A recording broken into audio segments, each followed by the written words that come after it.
thank you once again for having the opportunity to be with all of you. And it is quite interesting to hear the meeting minutes and to know the previous Dhamma talk was about the same topic, a slightly different aspect, about the importance of getting at least into the first stage of enlightenment, which is Sotapanna. Or yeah. So, and I'm sure you have all heard about all the skillful means and the things that you need to do. And I'm sure a lot of us have been doing these things for way more than 7 days. And how many of us here in the audience are in the first stage of stream winning, right? Some of these things seems like not too hard to do, right? And you've been doing. And why is it not happening? This is also interesting, isn't it? It is interesting to also contemplate what things can get in the way of our stream winning. So we know about the big things. Yeah, we know in every sutta, almost every other sutta, we hear about raga, dosa, moha, right? So the strong desires, ill will and negativity, and delusion. Yeah, these three things are shown as things getting in the way of enlightenment. So that we know. And also we know that the 5 hindrances, yeah, the 5 hindrances are also getting in the way, first of all, of deep meditation. And deep meditation is what leads to enlightenment. So obviously my talk is not about those things because those we already know. I'm sure you've heard them over and over again. I mean, I will talk about the 5 hindrances and a different aspect about them.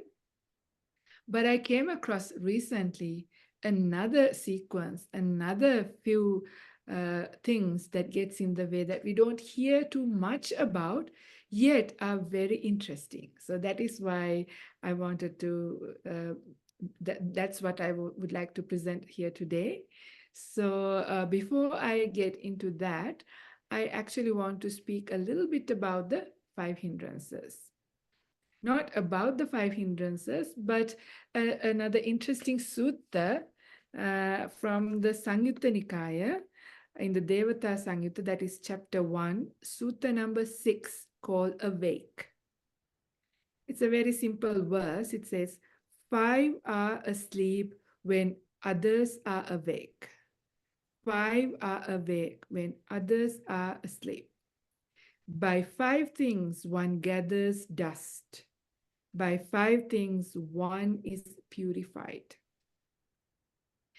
So in the notes it says, what are these 5 things? So when 5 things are awake, and that is when the 5 hindrances are. So 5 hindrances, first one is kama chanda, that is sensuality, vyapada, that is ill will, and then sloth and torpor, that is tina middha, and then uddhacca kukkhucca is the restlessness and worry, and doubt, which is vicikiccha.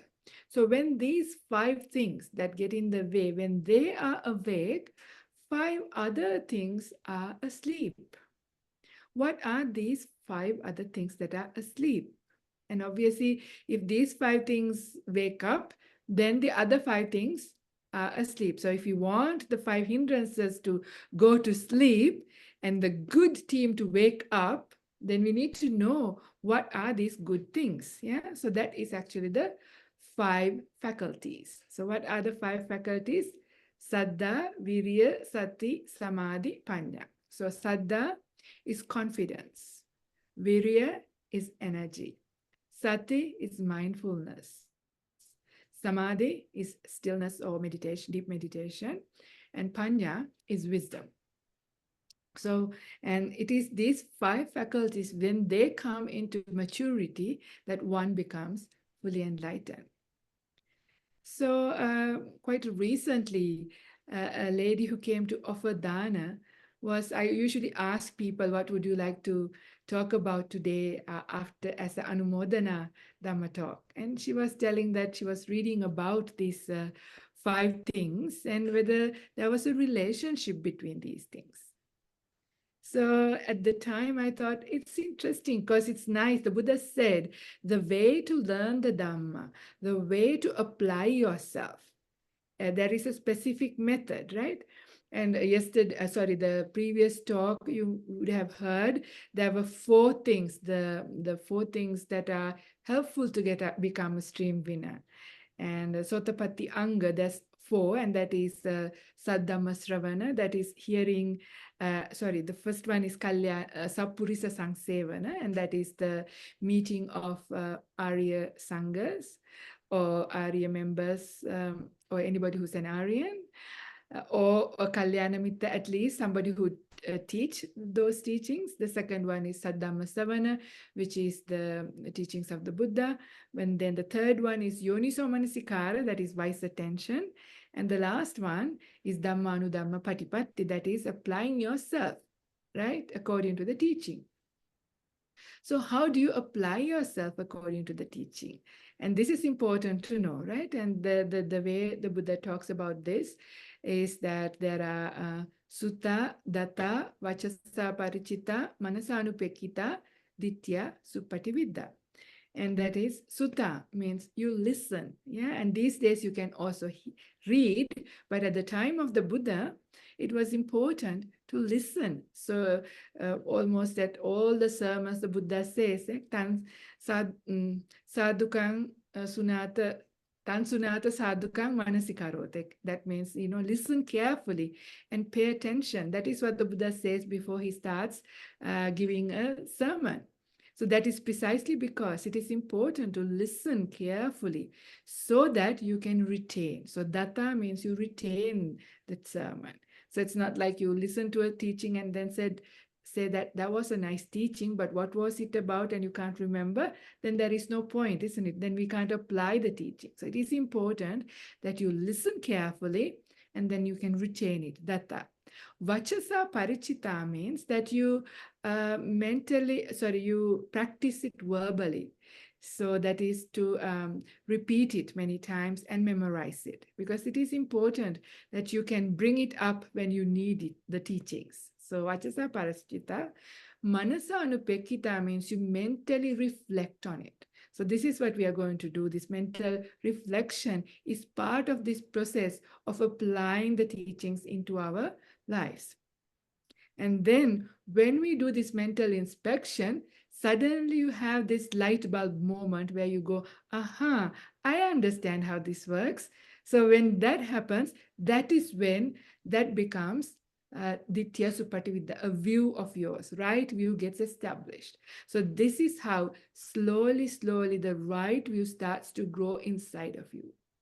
And this is important, right?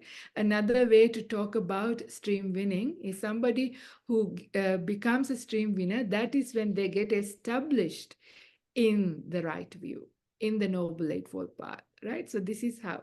So in order to become a stream winner, building up this right view is really important.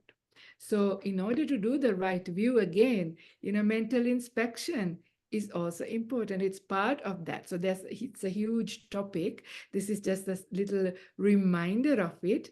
And in this occasion, it's part of this thing. It's nice to have a little bit of fun and games also, and think about things in different angles. This is when sometimes your wisdom becomes very broad and your mind becomes quite malleable and open to see things in a different way. And seeing things in a different way is important if we are to get out of this problem, right? Because we know we are trapped in distortions, distortions of view, distortions of perceptions, and distortions of the mind, sanya vipallasa, chitta vipallasa, and ditti vipallasa. So when they start to turn around, you need a mind that is malleable. So sometimes, being open to investigate and reflect and doing that actively is helpful. So let's do a little bit of an activity just to see the connection between these 2 themes. So the first team is the hindrances, that's we can call the bad guys. And then the other team, that is the 5 faculties, that is the good guys. So the exercise here is to see number 1 member of this team, whether it has a relationship with the number 1 member of the other team, whether the members are matching. Of course, we know all the 5 members will also have a connection to each other member. So then that's another way of looking at it. That would be homework for you, or if you wish. But during the talk, I wanted to just have a look at the connection between the first and the first, second and the second, like that. So what's the first hindrance? The first hindrance is sensuality. What's the first member of the faculties, spiritual faculties? That is saddha, confidence. So what do you think? Do you think there is a connection between sensuality and saddha? Interesting question. So I'm going to say something and you can think about this and reflect about it.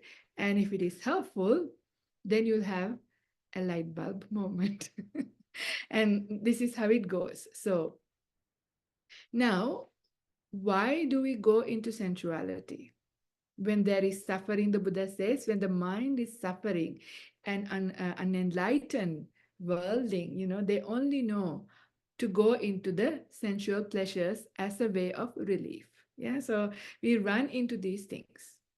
So before we started the Dhamma path, we didn't even know about it. Yeah, when there is suffering, we either eat some chocolate or ice cream or watch a movie, listen to a song, talk to somebody, watch TV, isn't it? We go run in to the sensual world.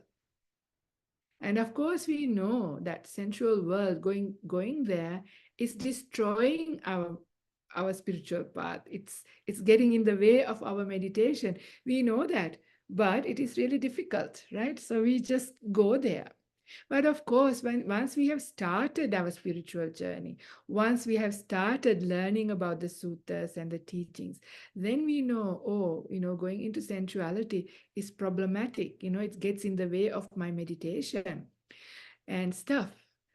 But still, have you found yourself running into there? I'm sure it is happening. Yeah, sometimes this is the problem.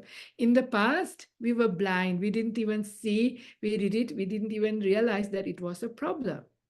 But after we have become meditators and, people in the spiritual path practicing quite seriously, it's kind of, you feel guilty because you feel like your eyes are open. Knowingly, you do the things that you shouldn't be doing. Are you guilty of that? I'm only seeing black boxes, so I can't see you shaking your heads or putting your hands up. But we all are. I have no doubt about it. I have no doubt about it, absolutely, that with our eyes open, fully knowing I shouldn't be doing this, we do this from time to time. And why is that? Now, at that time, we can't say that I didn't have mindfulness. So you had mindfulness. So this is the part I'm talking about. Mindfully, fully knowing I shouldn't do that, you go right ahead and do it and later on regret it. So why does that happen? What is the relationship about that? This I'm talking about all the sensuality and sometimes the very problematic sensuality things that we do that really affects our path or even break our precepts and can affect in so many different ways. And that is precisely because there is a problem with our view. So mindfulness itself isn't enough. Yeah, mindfulness can tell you what you're about to do. But sometimes we still have wrong view overpowering us. So that is when we still go ahead. Yeah, go ahead. Because, for example, this is a very, very simple, very mundane one to just contemplate about this. So we know that, listening to a very beautiful piece of music. Yeah, once you listen to it, you know what it does to your mind. It'll echo in your mind, and when you start to meditate, sometimes it can get in the way. Just for an example, we know what this is like. right? It's not something really immoral or really bad, but we know listening to too much music, or we can say maybe watching your favorite drama or something, how detrimental it can be when it comes to meditation. However, the problem is when you're listening to the music, you can't deny the fact that it is pleasurable, right? Because if you're really into music, you know that it is actually enjoyable. So somehow, even though the right view, the teachings of the Buddha says, yes, this kind of thing is bad or not so helpful for your practice, there's another thing tells you, but it's pleasurable, it's nice. Yeah. So sometimes this overrides you, this wrong view overrides us because there is gratification in sensual pleasures. That's why they're called sensual pleasures. They're not called sensual sufferings, right?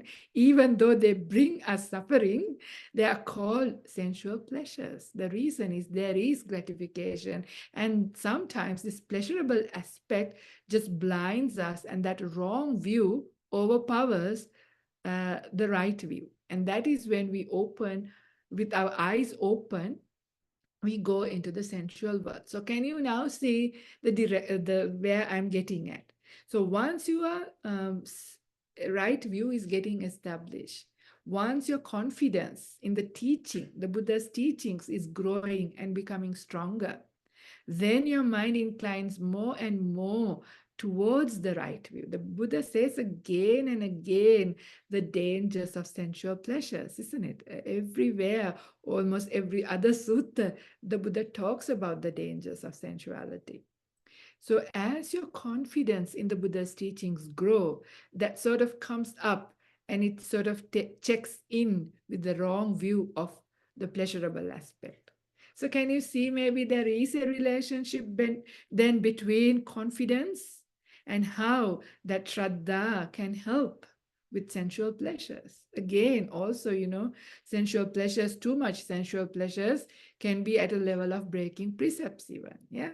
Sometimes this is the next level of going into sensual indulgences in a big way, sometimes at the rate of breaking precepts. For example, like extramarital affairs and things which are very common in the modern world. There are still in the sensual pleasures, sensual world, but breaking precepts and really getting in the way of our progress. But of course, when our confidence in the Buddha's teachings are growing, when our Shraddha is growing, it really checks in with checks out rather the sensual pleasures. So just this is just a little exercise, so I won't take too much time. This is just a way of, reflecting the Dhammas and seeing other aspects of how you can address things. So this is one thing I wanted to share. So what about the second members, the second two members? So Vyapada, that is ill will and negativity. And on the other good team, that is Virya, energy. So Virya is really the mental energy. And that is the joy states that come up as you meditate. Yeah, see, this is the joy states coming up in your mind. And when you are, let's say, do you get angry when you are grumpy? Or do you get angry when you are when you're joyful? Usually when you're happy, it's hard to get angry, isn't it? When you're grumpy, you're much more prone to getting angry. So usually we get angry when our mental energy is down.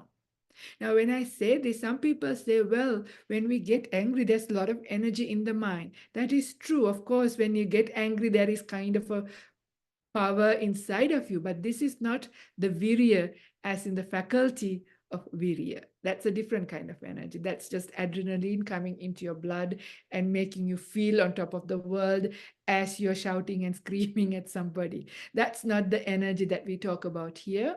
In the faculties, the energy there is the joy of the mind. So when you have that mental joy, it is impossible to get angry. So there's no place for ill will and negativity when the mind has joy. So you can also see if we have tendency to get angry or irritated quite often. And that is precisely because we don't have enough joy states in our mind. So we need to work on building up joy states. And I often mention in my Dhamma talks, starting from a smile, starting from a little kind act, and how we can build up, making somebody else happy, starting from those, and then working onto virtue and into meditation to build up joy states. So when the mind has joy states, it is easy to keep away from anger. So the second members also seem to have a relationship. Yeah, you can see that. It's interesting. What's the third one? So the third one is sloth and torpor, or that laziness, the dull, sleepy mind. And of course, the third member in the spiritual faculties is mindfulness. So that's a direct relationship. You can't be both mindful and sleepy, right? So if you're mindful, you're fully awake. Like, you are not sleepy, not sloth and torporish. So there's a direct relationship there. And what about the fourth member? Yeah. So the fourth member is restlessness and worry. That's the mind that is running up and down and shaking. And the fourth member in the spiritual faculties is samadhi. That is the mind that is stilled. So again, you can see the direct relationship there. And in fact, breath meditation is recommended by the Buddha as a very good way of stilling the mind. Yeah, settling down the restless mind. So there's a direct relationship there as well between the fourth members of the two teams. And the last one, so doubt and wisdom, again, a very direct relationship. So when the mind is wise, there is no doubt, isn't it? So they are direct opposites. So it is kind of interesting. I just did this exercise also as a way of seeing how we can use the spiritual faculties to help put down or make the hindrances to go to sleep, or how, when the hindrances are up, how the spiritual faculties may not come up, because these are important, because the spiritual faculties is what gets you enlightened, and hindrances are what gets in the way of your enlightenment. So that is a very well-known sequence of five, but that's not the main topic of my talk here today. So the sutta that I would like to read for you today is sutta number 264 and 265. Sorry, it's in the Anguttara Nikaya, that is Numerical Discourses, book number 5, sutta number 264, 265. So this is how it goes. I'll read the sutta first, and then we'll discuss it. Bhikkhus, without having abandoned these 5 things, one is incapable of entering and dwelling in the first jhana, and then second jhana, third jhana, fourth jhana, stream entry, once returner, non-returner, and full enlightenment. So it's for all of these things. These 5 things get in the way of the 4 jhanas and the 4 attainments. So it's quite interesting. Are you interested to hear? Okay. So what 5? Miserliness with regard to dwellings. Miserliness with regard to families. Miserliness with regard to gain. Miserliness with regard to praise. And ingratitude or unthankfulness. Very interesting, isn't it? So in Pali, this is Avasamacharya, Kulamacharya, Labhamacharya, Vannamacharya, and Akanyuta. It is Akanyuta and Akata Vedita. So very interesting 5 things are also getting in the way of your deep meditations and enlightenment, not just stream winning, at the very least, that as well. So Again, the first four may not be too surprising, but the fifth one, ingratitude and unthankfulness. Did you ever think that that would get in the way of your deep meditation and attainments? This never comes across our mind, isn't it? All the other big things come into our mind, but we never think about that. But it is quite important, which is why the Buddha singled it out. And there are other suttas that I want to bring up in this talk about ingratitude and unthankfulness and its opposite as well. But before going into that, I just want to briefly address about the other four things. What are they? So avasa macharya, or that miserliness towards the dwelling. And when it is addressed to the monks and nuns, that is about our kuti, right, where we stay. It is interesting, right? Sometimes how much, or do you think that, just your attachment to your kuti, your dwelling place, how can that get in the way of deep meditation? And about, for the lay people, about your house and where you live. But think for a moment, what are the kind of thoughts that takes you away from the present moment when you sit to meditation? Where are your concerns? Yeah, where does your mind run into? And you can see sometimes these desires, these concerns, even though so subtle, sometimes they are the ones that gets in the way, not the big ones, right? Sometimes we take care of the big ones, but sometimes these small ones can get in the way. Just that attachment to where you want to be, your concerns about having a good, comfortable place to stay, and that desire and attachment can get in the way. That's what the Buddha says. Kulamacharya. Kulamacharya is that miserliness towards families. It's directly for the monks and nuns. These are towards our supporters. If you know, the monastics can be very holding on to their supporters of their monastery, and they don't want their supporters to go and support another temple or another monastery. They are very greedy because they are the ones supporting me. I don't want my supporters to support anybody else. So again, that kind of very subtle thing, the Buddha is bringing this up because sometimes we may not see these things. So that is the second one. And the third one is labha macharya. So it's about the desire for gain. Yeah. So gain, this the third one is vanna macharya, that is praise. So gain, praise and gain, these are also big obstacles, especially for the monastics, because as they become good teachers or famous teachers, the lots of people, say so much good things. They want to give so many things to these monks and nuns. And if the defilements are still there, before you know it, in a very subtle way in the background, these desires can grow inside and really grab you. And it's quite dangerous, but also for lay people as well, our concerns about being praised, and also getting things and gain can get in the way.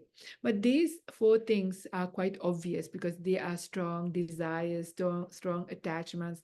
They don't come as a surprise when you see them in a list because they're part of that raga, right? The desire or craving. So therefore, that is, I'm not going to spend too much time. Again, you have heard many Dhamma talks, you can do reflections. There are many suttas about these things. But how about ingratitude and unthankfulness? Is that so important? What's the big deal if you're not so grateful and thankful for somebody who's done something? The Buddha says this gets right in the way of you attaining deep meditation and stream winning and above. So let's see what else did the Buddha say about ingratitude and unthankfulness. So here it comes. This is again another sutta from the Numerical Discourses, book 4, chapter 4, sutta number 213, called Ingratitude. Bhikkhus, one possessing four qualities is deposited in hell as if bought there. What for? bodily misconduct, verbal misconduct, mental misconduct, and ingratitude or non-thankfulness.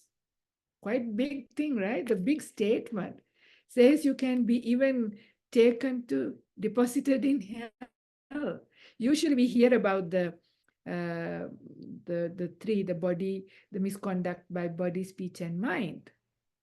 But there are quite a few suttas it comes up that the ingratitude and unthankfulness also. So again, this is a little bit like homework. Try and see the relationship between ingratitude and non-thankfulness, how that actually easily leads into misconduct by body, speech, and mind.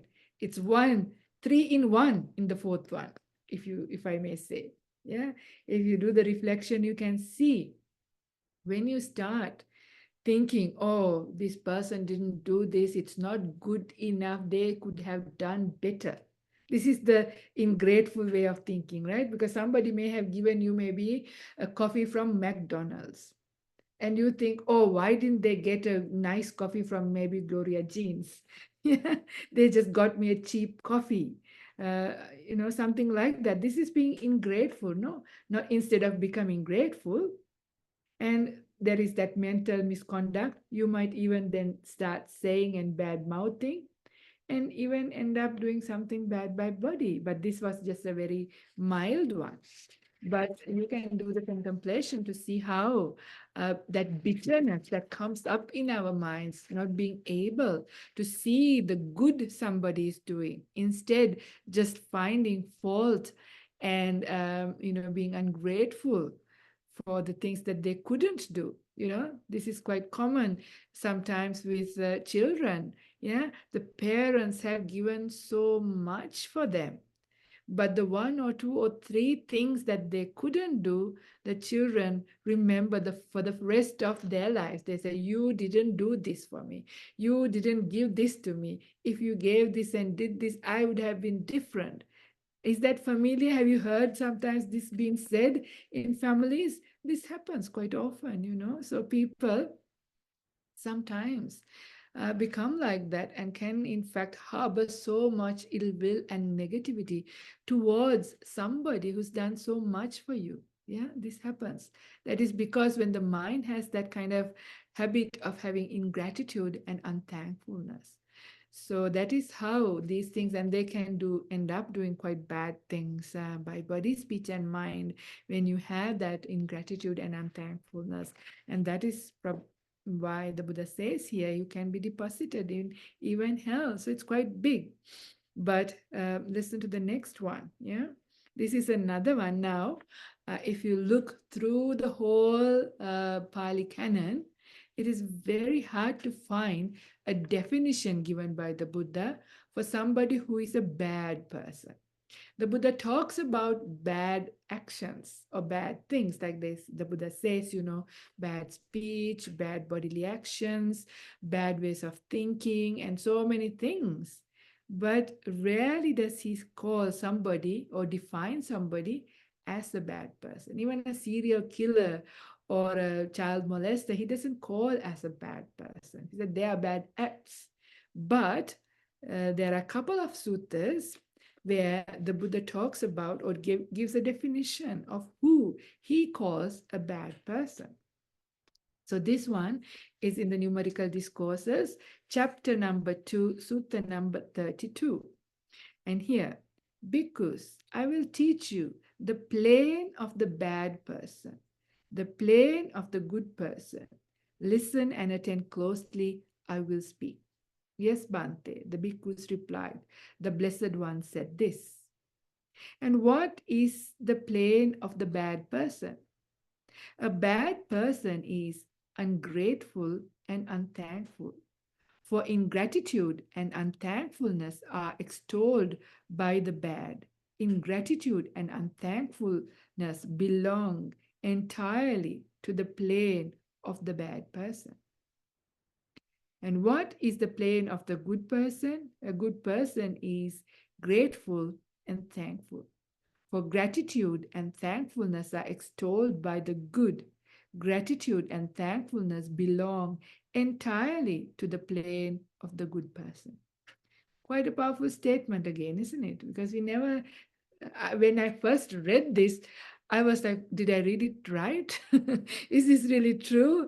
Like, why does the Buddha say an ungrateful person, an unthankful person, as a bad person? Yeah, so this is the thing, because very often in the world, it is the people that you do so much for us that we also become ungrateful and unthankful, just because we try to focus and fault find and think that they could do better, this kind of mindset. And this kind of mindset, if you have that, it's very hard to come out of that, and that itself put our mind quite down and depressed. Yeah, it's ungrateful and ingratitude, the mind like that, it's a mind that is depressed. And this is the word domanassa. Yeah, domanassa has many things inside of it. It is also referred to a mind that has regrets, remorse, depression, all of those things. Yeah, and so we know that a mind like that you can't develop, right? Because if you remember Satipatthana Sutta, for example, Vinaya Loke Abhijja Domanasang. So having put aside the strong covetousness and regrets and remorse for the world, that's a prerequisite to be establishing mindfulness. So we can't even get started with the mindfulness, let alone deep meditation. So so having this ingratitude and unthankfulness really gets in the way, and it is important because these are sometimes very subtle, but it is a very prevalent disease in the world right now. If we talk about COVID as the pandemic, but much worse than that is depression. Yeah, depression.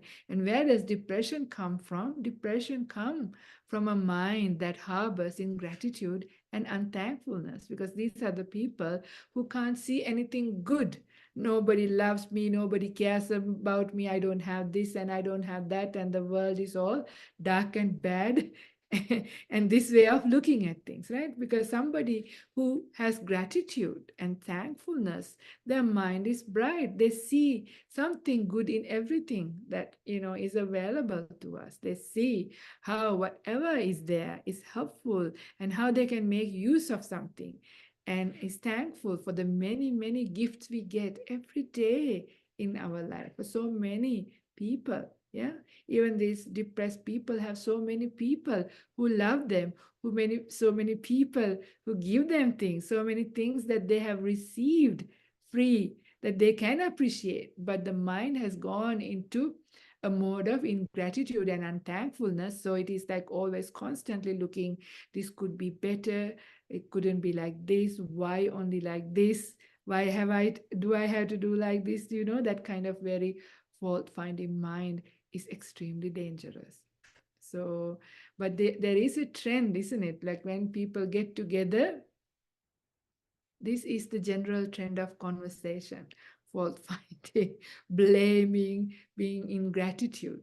Even now, I'm going to challenge you. Pardon me for saying this, but even the politicians, yeah, of course, they may be corrupted and doing bad things, and of course, there may be a reason for really being ingrateful and unthankful. But they do also do some good work, isn't it? They do. If they didn't do it, we will have to do it, isn't it? Somebody has to do it.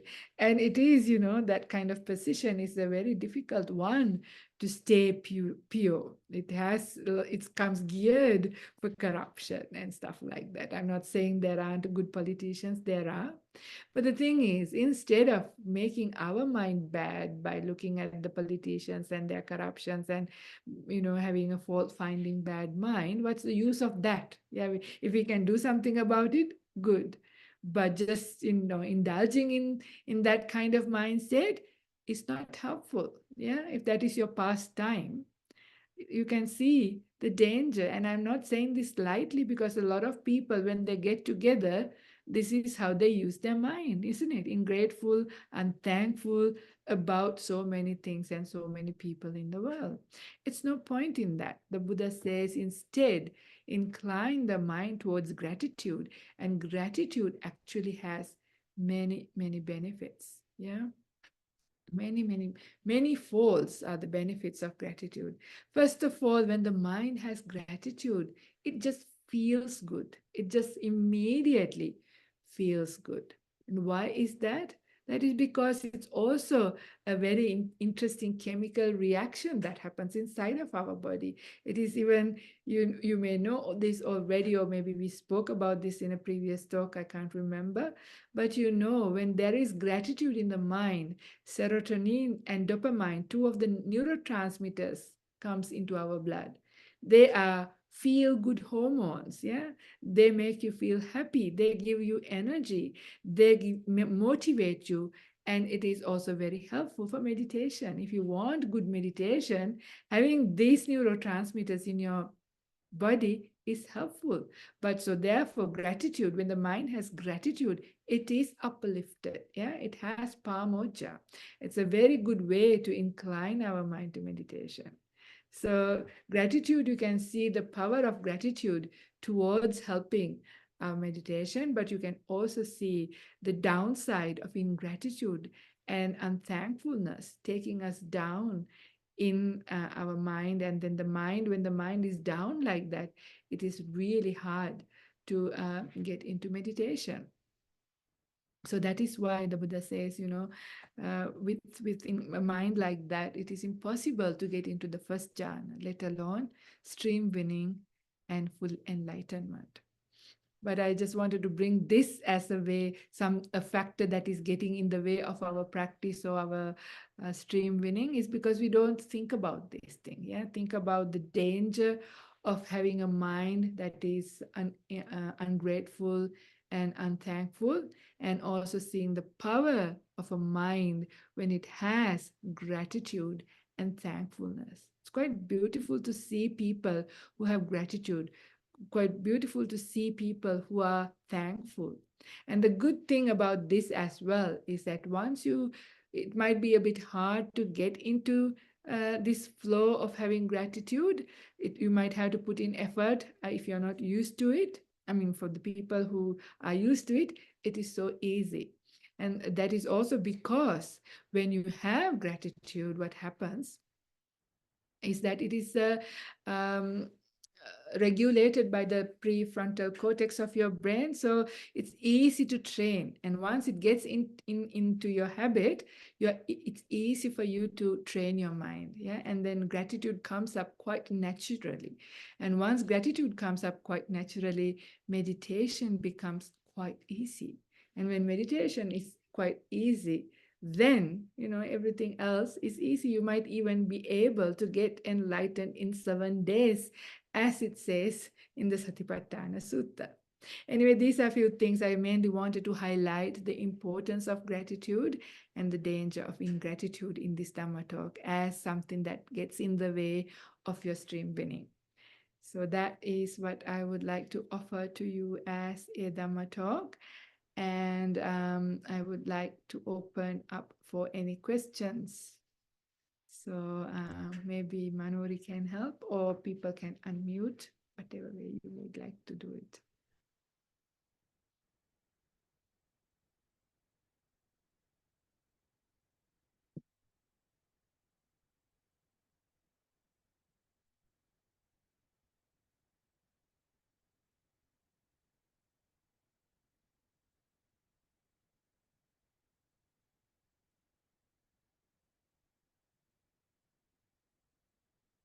You're muted, Manori. I'm trying to unmute. Thank you. Thank you very much. That was really very good and an eye-opener. I was thinking of Pollyanna, who was always grateful, in the book Pollyanna.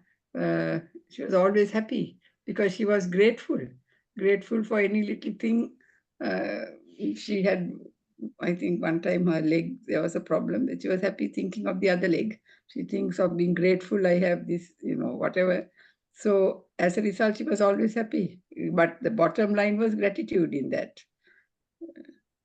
Yes. That's great.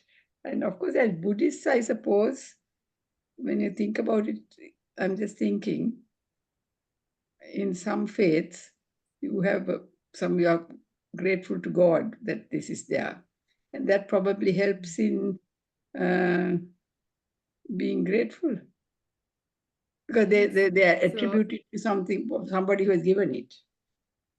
yeah, because this is another thing that I forgot to mention is that it's a really important one, and that is gratitude towards the Buddha and the Dhamma. I mean, I brought it up in the meditation, but I forgot to mention during the talk. And this is an incredible support to uplift our mind. Think in a way of gratitude towards the teacher for giving us this incredible gift of Dhamma that is going to be so beneficial for us. Every single word of Dhamma is so precious, isn't it? But sometimes we don't have that gratitude come up in our mind towards the Buddha and the Dhamma. And it's a very good way to do. And also, how do you express your gratitude towards the Buddha? Because once you have that feeling of gratitude, you want to express it to your teacher. But of course, the Buddha isn't here, right? But how do you do it? Is by practicing the teachings, living according to the Dhamma, even little bits, even if you are not able to meditate just yet, just, even keeping our sila, even just the basic 5 precepts, doing little acts of kindness, becoming generous, simple things like that. Still, we can. And of course, when we start to meditate, once we get into good meditation, that is when we really start to pay our gratitude towards the teacher. And gratitude has a similar effect. It's also taught by the Buddha. So this also is implied here. And in gratitude towards the teacher, how that gets in the way, like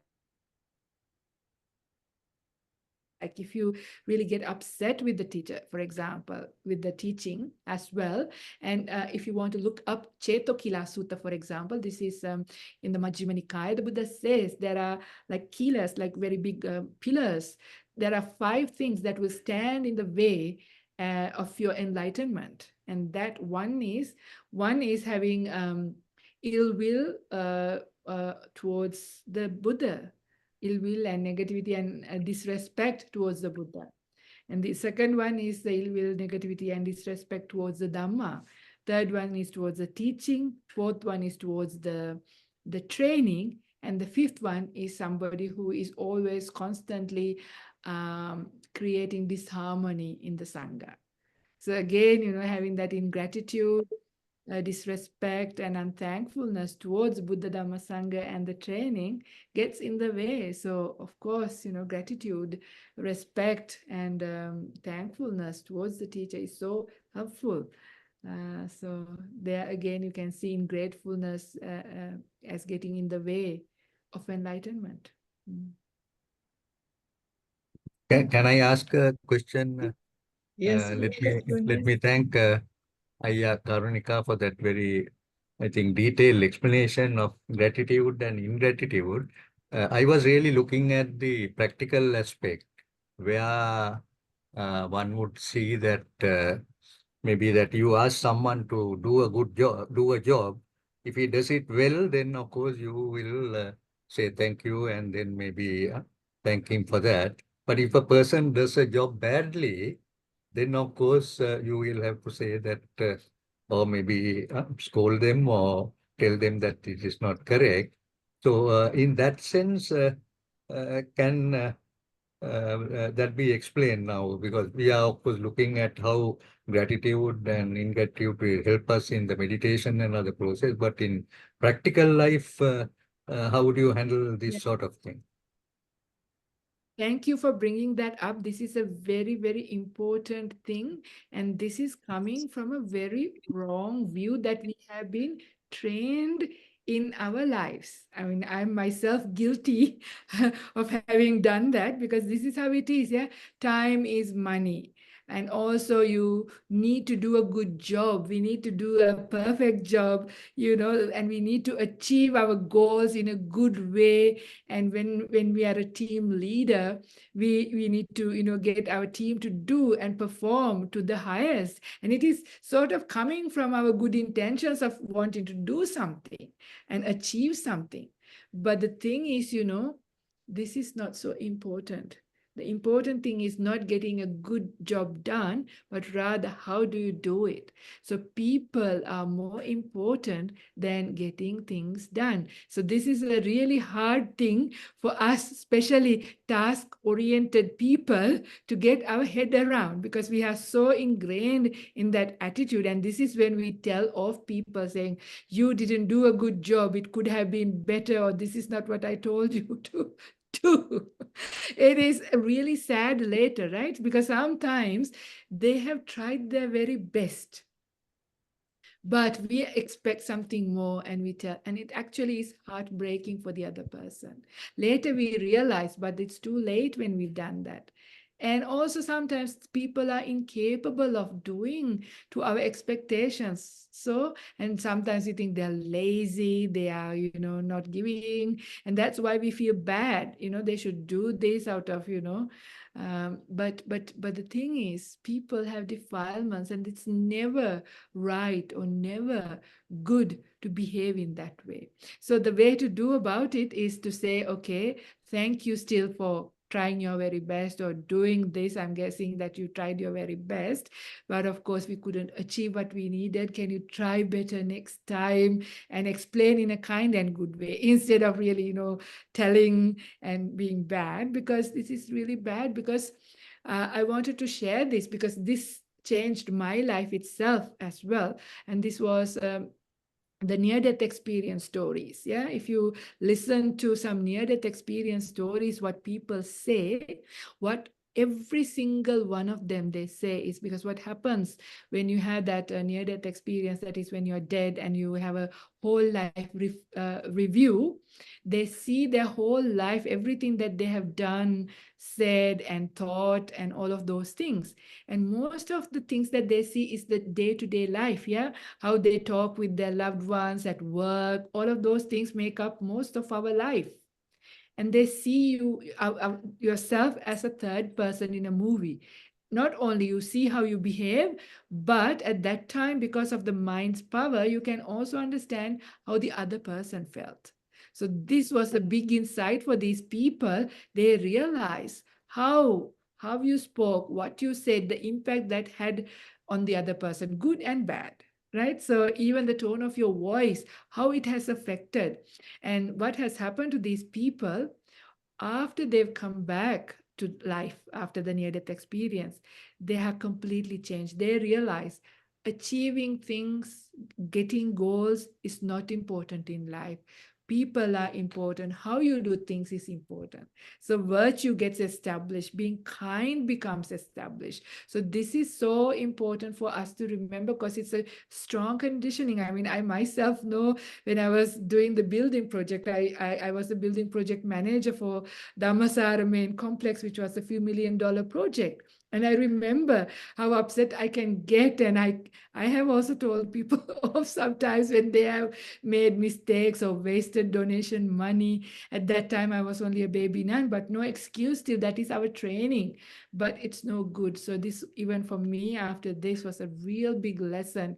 It's really important that we look after people, even if they haven't done the good thing, or even they have done the wrong thing. The way we speak, it's never good to tell people off or speak in a way that is not nice, because it doesn't feel good. It gets in our way, and it gets in our way of our meditation, which is not worth it as well. So there's always a way.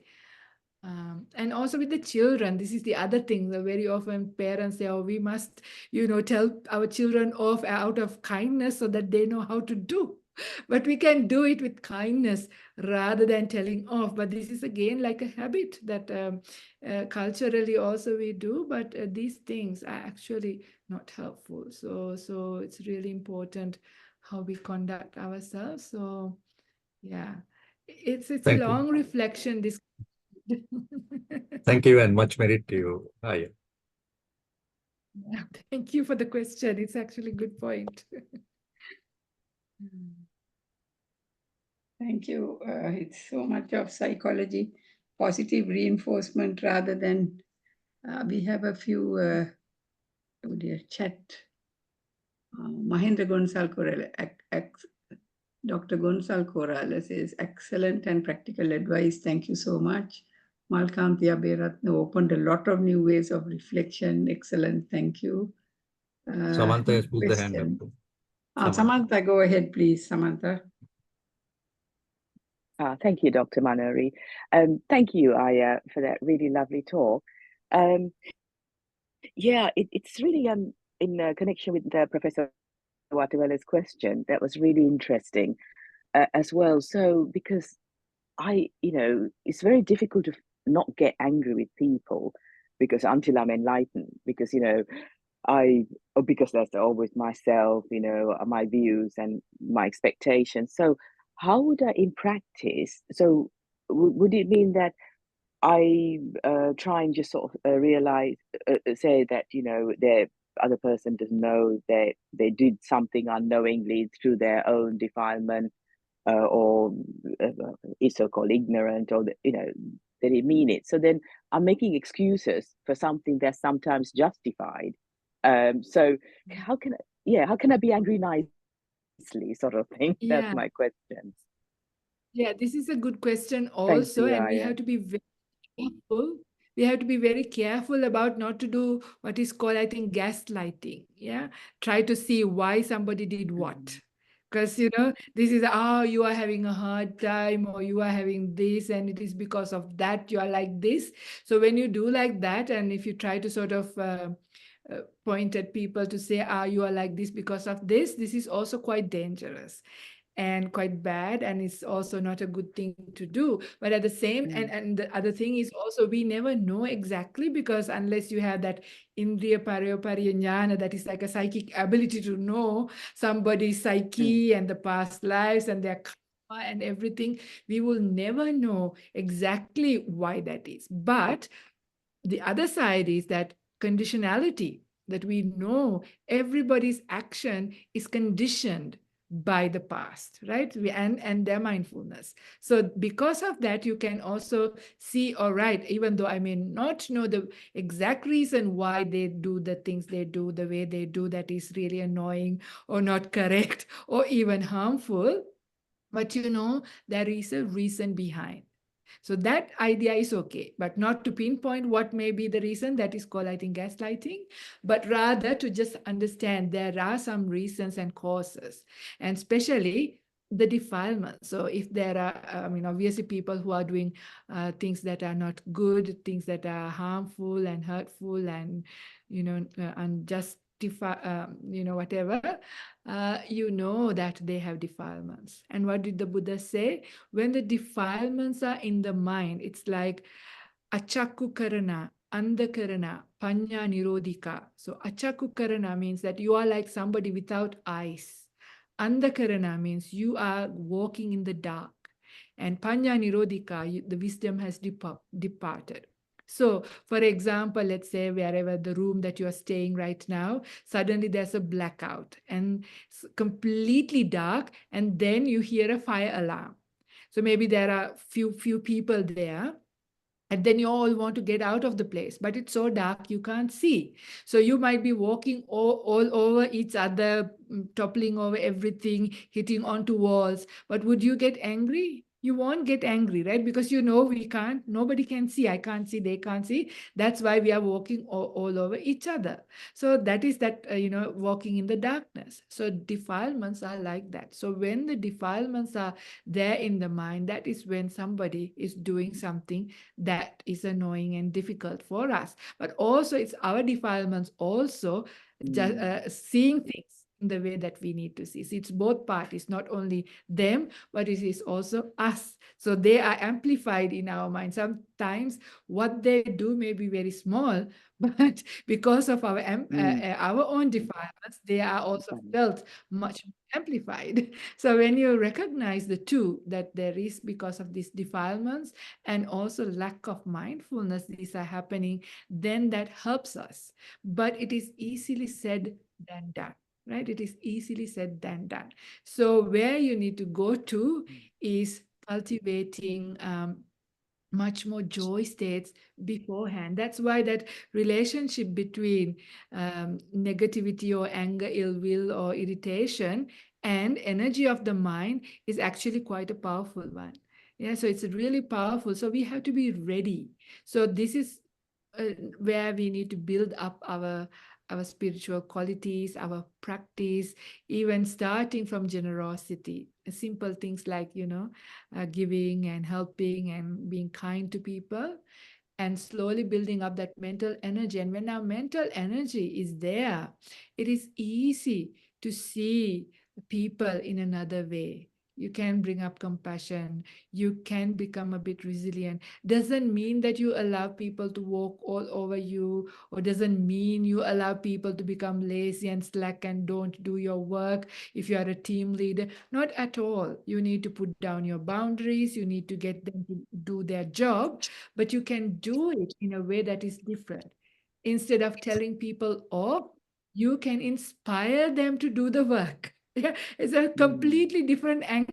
Yeah, you can, praise them sometimes or give them like nice suggestions. There are many ways to encourage team members to perform better rather than telling them off. In fact, telling people off is a way of not getting them to do even what they are doing. They even get disheartened. So we find other ways of dealing with these things. But in order for us to be able to do that, we need to build up our own energy in our mind. So that is where the spiritual path is so helpful. Yeah. That's Does it make brilliant. Thank you, sense? Ayya. Yeah. Oh, yes, definitely. It's giving me more inspiration to look at my mind first before I react, and then see, Yes. be mindful, basically, defilement in my own mind before I, look It's out. Thank really you. hard. Minds have very strong habits. So these things are very hard to break, but you will see as joy states come up, as mental energy builds up, Yeah. it becomes. Yeah. Easier. Yeah. Thank you, Ayya. That's really helpful. Professor Manori, may I Yes, ask go a ahead, question? Markanti. Yes, of course. Yes. I found the talk excellent. My question is this: does this then, in a way, go back to the concept of ego? Because that's why we don't have gratitude. We think we deserve more, a better present, a better cup of coffee, as you said. And the ego is also there in an office context. Um, well, you should have worked better, you should have done this. But there in the office context, also, if you are a team leader or in a position of authority, we don't question whether we led or whether we provided a way in which they, someone who is a subordinate knew what was expected. I mean, after all, you can say write a report, but without giving the guidelines. So some report is written and then it's given, and then you say it was bad, but you didn't set out the initial parameters or the requirements or, well, the concept paper or whatever. So does it connect with ego, power? That's another thing. And then we forget that we are all anatas, non-self. Yes, it is. Yeah, it is our ego. That's the enemy number one. Yeah, this is the thing. But it's interesting to though reflect on these things. Yeah, how our ego really gets in. That's why Lobha, Dosa, Moha, the three roots. The Moha is that ego. Yeah, sense of self. And the interesting thing is, you know, the Buddha says, raga gina, dosa gina, moha gina. They say that this passion is a fire, ill will and negativity is a fire, but moha, delusion, is a fire. And we wonder, how is that fire happening? But this is precisely the point. If it is your area of expertise, somebody else comes and tries to give you advice, you know the reaction. Who are you to tell me? I know. Can you feel the ego coming up?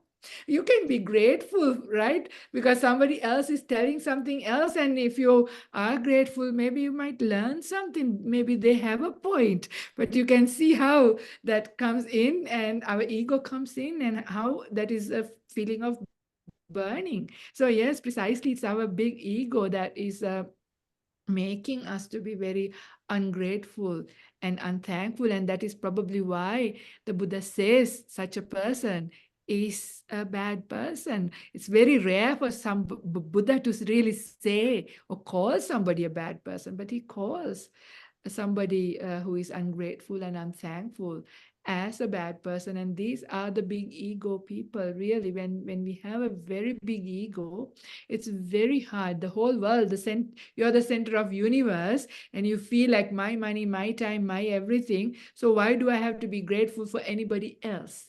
But if you did your reflections during COVID, you would have realized no matter how much money you had, how wealthy you were, certain things you couldn't buy, not available, right?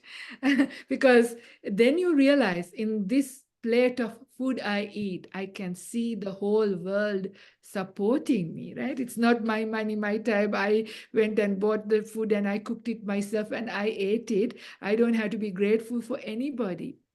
But you can see the farmers, the people who stack the food in the supermarket, the truck drivers, so many people, even the people who made the packaging.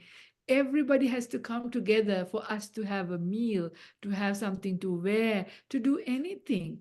So we are not independent. It's not my time, my money, my everything, and I don't have to be grateful. No, we have to be grateful for everybody. Without, like, we are not independent. Our life is at the support with so many beings. So these are the ways to build up gratitude. Yeah. Sometimes, you know, there are countries, I mean, in Sri Lanka too, there are areas in Sri Lanka where you don't have good quality water, like in Anuradhapura area, for example, you know, pure water is very hard and people have a lot of kidney disorders. So if you are in an area, place where you have good water, so that's a thing to be grateful to, isn't it? You know, there's so many things and so many people to be grateful, but we never think like that. We always think, I did it myself. I don't need others' help. And why should I be grateful? But there is so much more we need to think about. But that is because of our ego of me, my, and myself. It's asmimana, it is called. Ahankara, mamankara. All of those things get in the way and makes people very ugly, you know. Isn't that so? When people have big egos, doesn't matter how beautiful their features are, they actually look quite ugly. When the ego comes up, anybody looks ugly. But somebody might not have very, very attractive, beautiful features. But if the ego is very low, like very kind, very gentle, very soft, easy to speak to, they are very beautiful people, isn't it? So this is the thing. So these are the people who are very grateful, very thankful for everybody, for everything they have. They're very grateful. The Buddha says, even for the little thing, tiny little thing that you get, one must be grateful. And there's a very nice another sutta which I didn't talk about. And in that sutta, the Buddha says that about a jackal. It's called the Jackal Sutta. And in this story, there was a jackal who was being wrapped up by a python and was about to be eaten up.